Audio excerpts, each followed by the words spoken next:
Assalamu alaikum friends. In this video you will learn how to send call link to contacts on WhatsApp. So let's begin the video. The process is very simple. Make sure that you are connected with your internet. First of all, you will open your WhatsApp application. So at the top corner there is the calls option. You will simply tap on calls. At the first there is a create call link. You will simply tap on create call link.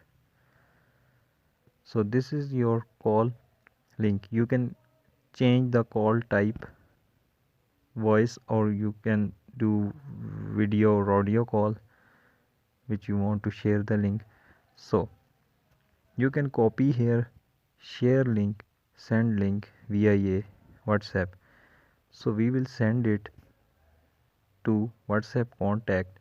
You will simply tap on send link via a WhatsApp.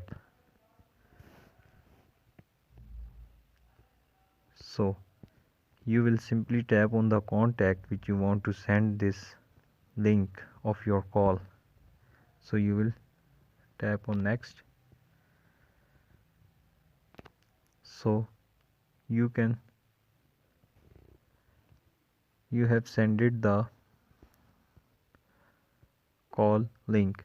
So this was the simple process of sending the call link via a to any contact on your WhatsApp. If you liked the video, please subscribe our channel for more informative videos. Thank you.